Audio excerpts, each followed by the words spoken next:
Homeland Security Subcommittee, the full Committee of Appropriations, Mr. Cuellar of Texas. Mr. Chairman, Cole, thank you so much for allowing me here. Ranking Member McGovern, thank you so much. And to all the members of the committee, thank you so much, including Mr. Massey. But I do also want to thank my fellow, he was smiling at me. I want to thank our ranking chairwoman, also member, and my colleagues here.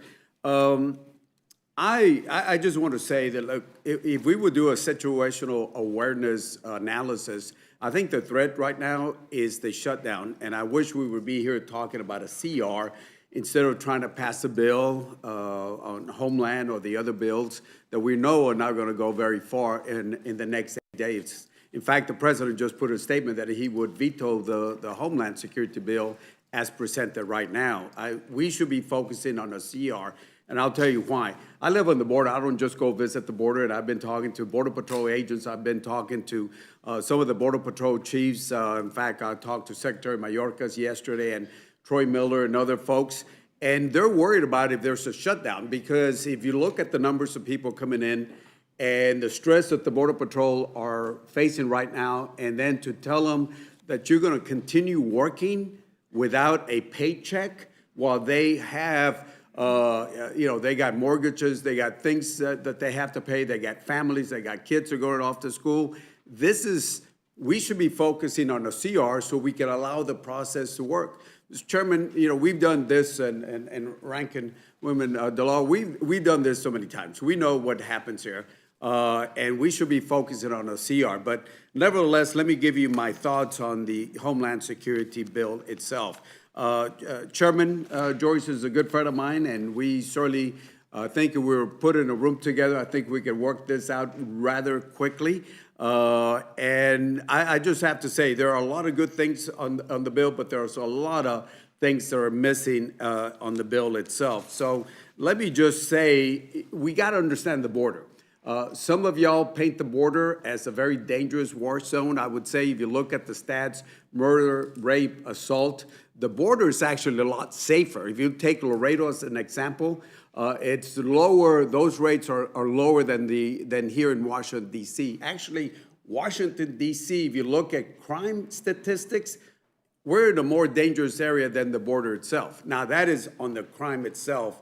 But if you look at migration issues, yes, we are. We do have some issues that we have to address. But I would say that we need to stop looking at the border as the 1 yard line, because we are talking about putting so many resources on the 1 yard line called the border. What we ought to do is extend the perimeter and look at what we ought to do on the 20-yard line. We ought to look at more resources outside the border, give Homeland authorities where they can do the work outside the border, and look at how we can work with Mexico, Central America, Panama, Colombia, and other countries to address this issue.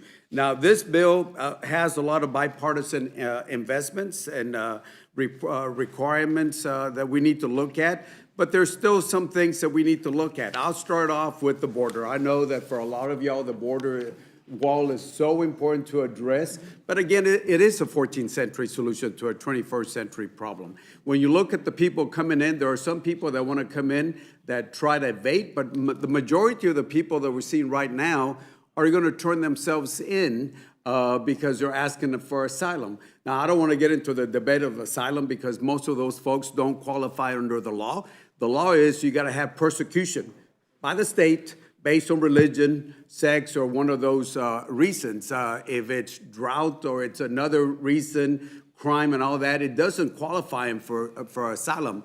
I don't want to get into the debate of asylum right now, but I do want to say that if you think a wall is going to stop them, it's not. It's not going to happen. Let me give you a reason. I know our governor talked about putting some buoys.